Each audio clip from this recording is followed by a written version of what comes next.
All right, welcome to all of our listeners. This is Building Wealthy Habits, and this week's episode is a special one. We wanted to talk about our relationship with money, both as individuals and for those that are also managing their finances with their significant other. And I couldn't think of anyone better than a friend, an expert on this topic, and this is Max Case. Thank you for joining us, Max. My pleasure. Glad to be here. I'm excited to be here. And I want to share a little bit about your background for our listeners. So, Max is a licensed marriage and family therapist and child therapist. He's also a life coach, and he has spent 41 years in dedicated counseling and the coaching experience. He currently serves as the president of New Hope Christian Counseling Foundation, and he has just made several significant impacts and inroads in the field of mental health and personal development. You emphasize integration of psychology and spirituality. And just to bring us really present, Max recently earned his NLP license as a master practitioner. And do you want to share just real briefly what is the NLP master practitioner? Well, NLP it stands for Neuro Linguistic Programming. And it's one of the things I've got trained by Tony Robbins and Chloe Madonis. And Tony's an expert in NLP. And what it is if you break it down, it's the nervous system. So how do we take in information through our senses? And then how do we interpret it? And then what language patterns do we develop around it? For instance, the internal dialogue. So we have an event. How do we interpret it? What is its meaning? And how can we change that? And the pattern part is, if you think about it, 50 to 60% of what we do all day long is we're following a program. It's not even unique. We just follow programs. And some of these programs serve us very well. And some of the programs that we have in our life don't serve us very well. So sometimes we have to change those patterns. We get to change the language, the internal dialogue that we have. You know, someone that has low self-esteem is telling himself horrible messages. But is there ways to change that? And then the way we interpret things is different, right? So it's all these strategies, just make life more successful in ways that will serve us better. So yeah. That's a nutshell. I know there's so much more to unpack. And I think every time I've had a conversation with you, Max, I have benefited from the insight that you provide. And I have, for our listeners, Max has been on other podcasts as well, like The Fire You Carry and Small Business Daily. So I'm so excited to have you here today. We're actually going to record 2 parts and just really take your insight, your knowledge, your experience in working with individuals and married couples and those with families. When we think about our finances, right? What's the framework that both one that you see and experience, but also we're going to talk through some strategies about, just like what you're saying, kind of reroute, remap, right? Our relationship with money in a way that can provide freedom, where you can arrive at maybe a different place with your relationship with money than what you've experienced, or certainly all of us are students of our past, of the ways that we were raised. And so anyways, we have had some preparation for this phone call. So I'd love, Max, if you kind of want to start us off with something that we talked about, is really pivotal to me, called the six basic needs. Do you want to kind of start off by sharing what that is? Well, when we started talking about money, I'm not an expert in it. That's where you guys are experts, right? That's where, your dad, Randy's financial planner. I mean, this is what you guys do. But I began to think about in terms of the psychology of money. So let's talk about that. What is money? What is it? Because if you think about it, really what it is, it's paper with dead notables on it. Right. And Right. Right. I mean, that's what it is. And, we can't do anything. I saw this picture of Fort Knox and the gold blocks today, and they're gorgeous. But I'm thinking, what can you do with them? I can't eat them. I can't do anything. So what it is it's an agreement, right? That we're agreeing that this this material thing, it has value. Mm-hmm. And then when I began to think about it, I began to think value. And what is it that what money is? It's an exchange of our life energy. It's an exchange of perhaps what we value.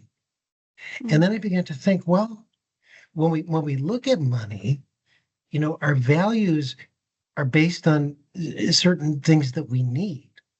And that's where we begin our discussion that there's only 6 things we need. There's only 6 human needs. Okay. So if you look at any behavior that anyone has, and I'll just simplify it, it comes down to 6 things. The first thing is we have a need for certainty. Now, the opposite of certainty is uncertainty. So uncertainty is mild anxiety to panic attack. But what we have a need for is we have a need to feel secure and safe, right?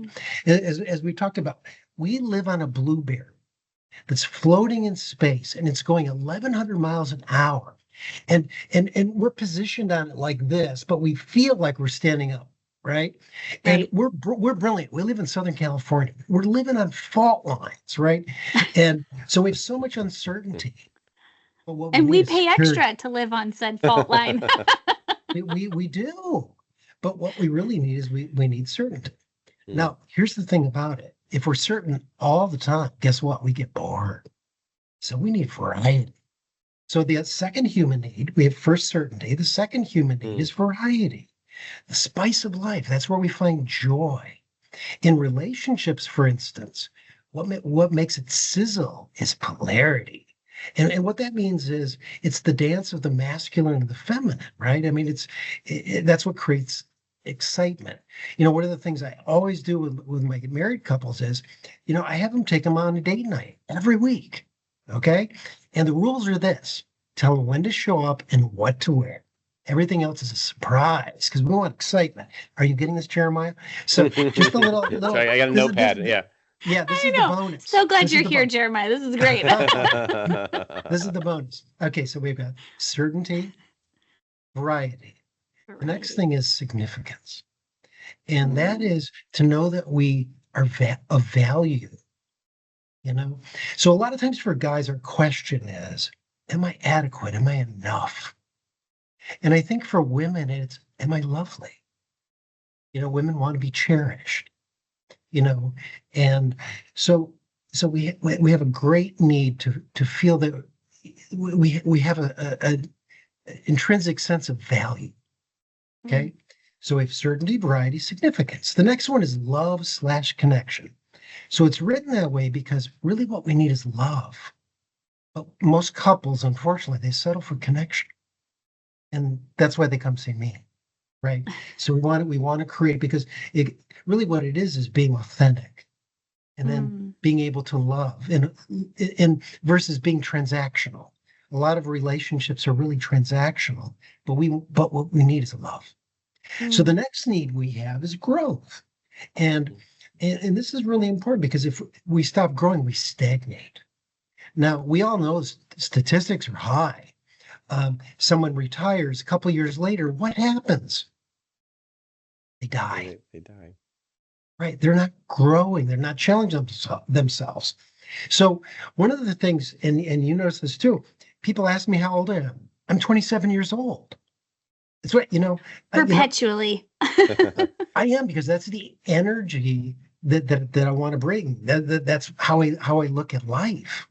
That I'm still growing. Like you said, yeah. I just recently, got a new certification with Tony Robbins.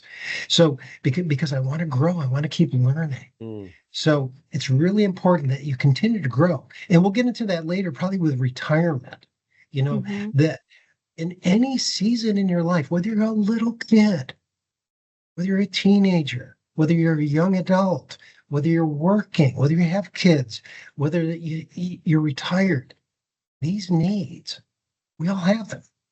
And the last need is contribution. And that is that we have a need to do something beyond ourselves. Now, that could be helping out at church, volunteering. It could be having children because we're giving back, or helping them grow and develop. So there's all sorts of ways. But here's the thing about it. I always feel like a good life is okay. So we all have our values. So let's create this line. And we have values. Some people are religious and spiritual, or just good people, and those are our values. Underneath, though, are our needs. So a good life is meeting those needs in alignment with their values. That's a good life. But sometimes we tend to meet our needs and we violate those values. That's not so good, right? It's out of alignment, right? So that's what we're looking for. Now, when we think about values, then what we exchange our life energy for, and then we start to talk about money, then I started to think, okay, so you guys do a lot of risk assessments, right? In terms of what kind of risks do people want to take, whether it's in estate planning, what do they want to do in estate planning? That's your expertise, right, Jeremiah? And then, where do they want to invest their money? And then I began to think, well, I guess it depends on what that person needs. Right. We all know we have the same needs, but everybody has a recipe on how to meet it. It's different. Your recipe is different than mine. For instance, Laura, you are a coffee expert.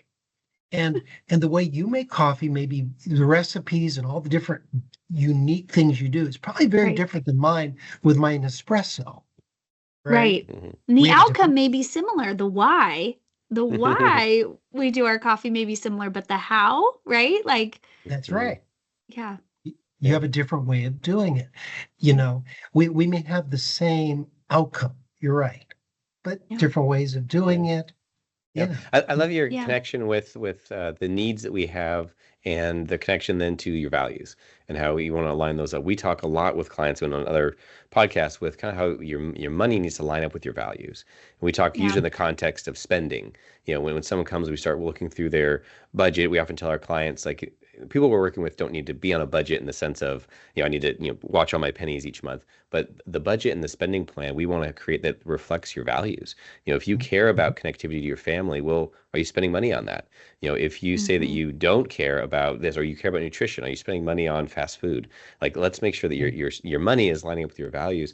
And I think that the deeper level there is what you said with kind of those 6 different needs is, and I love that you kind of made it the individuality there everyone has different recipes of how they meet these. And I think everyone comes, to this money conversation with, the same needs and perhaps different values, but probably similar values, but they do come with different backgrounds and they have different recipes. And so they're carrying their own baggage and they have things that are working. And you talked about initially that programming. I have some programs that have been working for me. They've got me this far. And then to reevaluate those and say, do these programs still serve us going forward? To these ideas, to these approaches, to these values, are they still what we're pushing towards? So I think that clarity, it sounds like, what you probably do in your work, and I think where that relates to kind of the finance side of, getting clear on people's values, getting to acknowledge their needs, and then that recipe they're creating as a household, I guess, or as an individual, as it relates to their finances. I mean, that's the fun part, right? That's jumping in and saying, hey, how do we make sure that you have certainty in your finances? How do we make sure that you're experiencing variety in how you live your life? How are you still growing? How do you know that your money is contributing? All those things. I think it's very personal, but also becomes very financial, I think, fairly easily. Yeah, it reminds me, one of the reasons, how I met, Randy was I had a great investor and we were doing fine, but I realized I needed some certainty. So, Randy is a financial planner.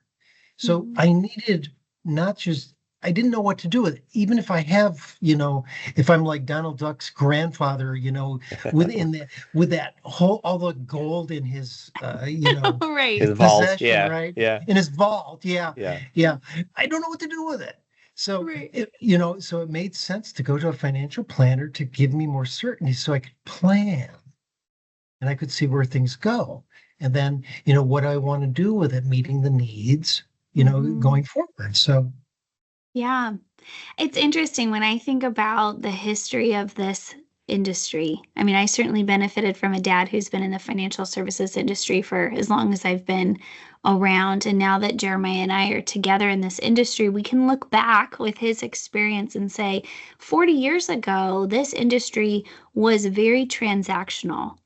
It was very computational. It was a lot of analysts and people crunching numbers and trying to get the best investment return. And there has been an arc in the financial services industry, and specifically in the role of a financial planner, where the emphasis is less on the computational or the transactional. Those things are certainly still important, but so many of those are automated, accessible, right, through robo-advisors and apps, and people can manage the basics of their investments or their accounts. What's needed is more of the relational, psychological aspect, because we all arrive at a relationship with money in different ways, and then certainly trying to align those values within a relationship, within a household, can get really tricky. And I think, to be quite honest, we have many clients who maybe haven't even identified their own values. Maybe they are unaware of a need that they have. And what I find that is unique but thrilling from my perspective is that it is definitely a one size fits one. There are certain financial principles that are true, right? And facts that are true about the industry that we work in. But what is right for your situation, for our situation, is different, because the people are different and their values are different. And so I like it that you come with this structure of like, we all together have these 6 basic needs, but how we define them, or what area in our life we find lacking or we need more or less of, is this like beautiful dance that is variety for sure. In our industry, that is the variety that I think is so interesting. Yeah. But I think, Laura, to your comment, what I love in this is also the dynamic aspect of growth, not just in needing more growth, but I'm different than I was when we got married. You're different than you were when we got married. And we talked early in our marriage of, we need to grow. We need to grow together. We need to give each other space to grow. We need to encourage each other to grow. And so with that, our expression of needs may be different today than it was 17 years ago when we got married. And I wonder, Max, as you go forward, how much of these are static in the sense of, hey, I figured out my values, I figured out my recipe, keep doing it. But I imagine it's very dynamic as people change and grow, especially in a relationship, that individually they're becoming different people, and hopefully they're doing that together. But I imagine that growth is a big part of it. Well, I mean, it is. I mean, there's still things, but you're exactly right. We're not static. We're dynamic. I'm 27 years old, but I've been married. This will be our 42nd year, right?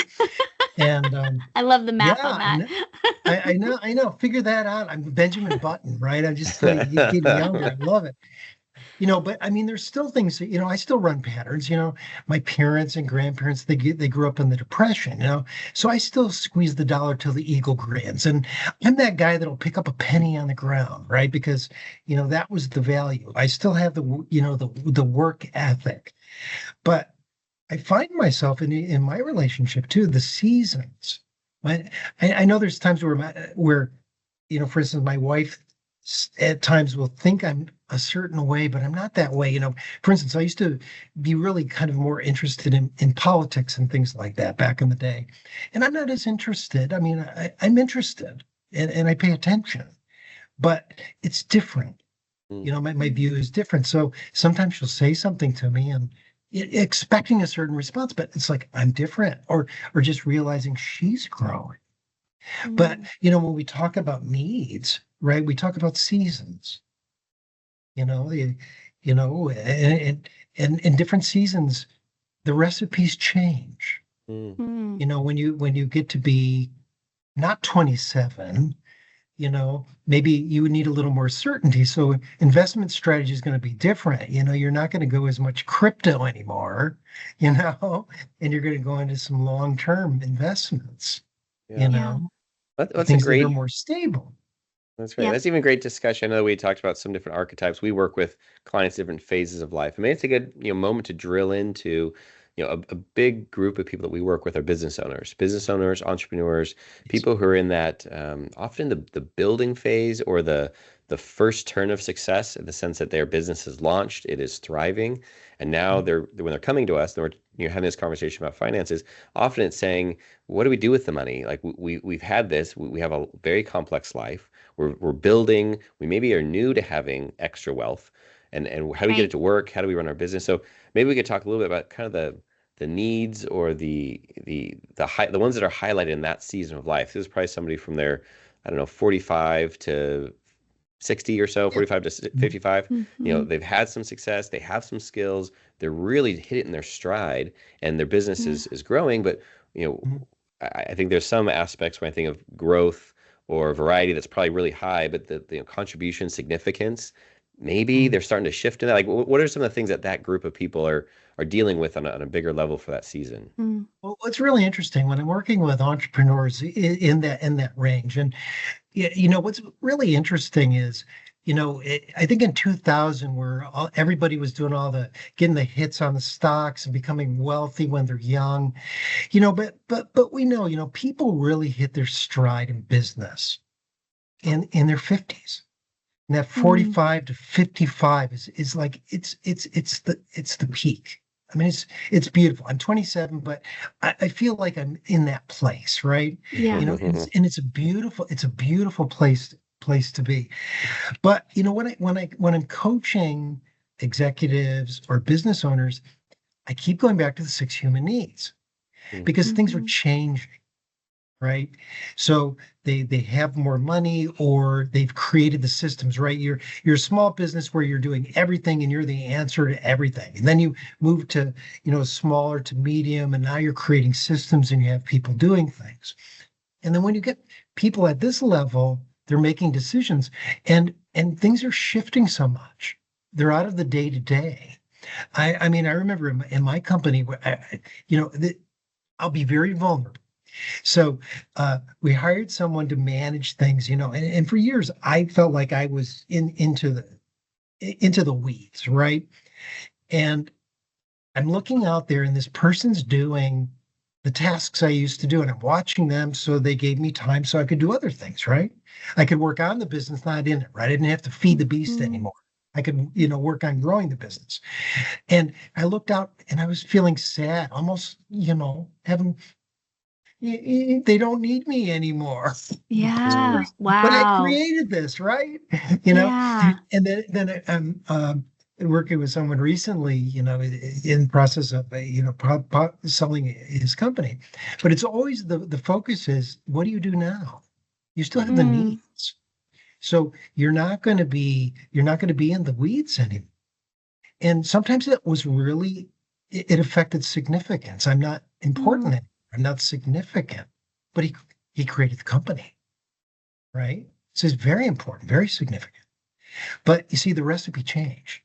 He Mm, wasn't needed as much. But for years and years and years, the recipe was, you show up, at this Mm. time, you leave at this time, you do these things, and it's not needed anymore. So Mm. part of it was redefining what significance meant. mm, And then Yeah. maybe adjusting, maybe contribution can be more now, right? Significance can come from contribution. We have a lot of Yeah. certainty. We have a lot of certainty now. Praise God is beautiful, right? Yeah. You know, so we begin to shift these needs based on what's going on. So it's mm, redefining, you know, it's still the values, still Yeah. have the needs. The recipe's got to change. It's a different season. When it's snowing out, we're going to put on our different kind of coat. mm. When Right. spring comes, we're taking it off, We're going to right? dress appropriately. And I love how you say seasons, and we are all dynamic. And I want to transition this conversation to when we're working with a couple that one has an appetite for business ownership and entrepreneurship. And we're going to take a break here from this episode. We're going to invite all of our listeners to listen to part 2, where I want to dive into what does that mean if you're married or you are the entrepreneur in the relationship, and how you pair your needs during that season of growth. So we're going to pause here. Please come back for part 2. Thank you so much to our listeners, and thank you, Max. We have a few more things to let you know about before we go. Podcast reviews really help us to serve more people and get this information into the hands of the people who need it. Please leave us a review. Even if it's not 5 stars, we welcome the feedback. And we invite you to let us know what topics you would like to hear more about, or what would benefit the people in your life who you're closest to. We have more resources online. Those resources are designed to help you share this great information easily with people in your life. To access those resources, please visit tricordadvisors.com. Often we hear from clients that they wish they had talked to us sooner. If that's you, we'd be thrilled to see how financial planning can benefit your life. Email us at contact@tricordadvisors.com, or simply click on the link in the show notes. This show was produced by Graham Gardner at Model FA. Find out more about how to create a podcast for your financial planning business by visiting modelfa.com. We love creating content that's useful, resourceful, and maybe even a little entertaining. We want to make this mega universe of financial topics and advice applicable and helpful to your life. Remember, at Tricord Advisors, we are your future's best ally.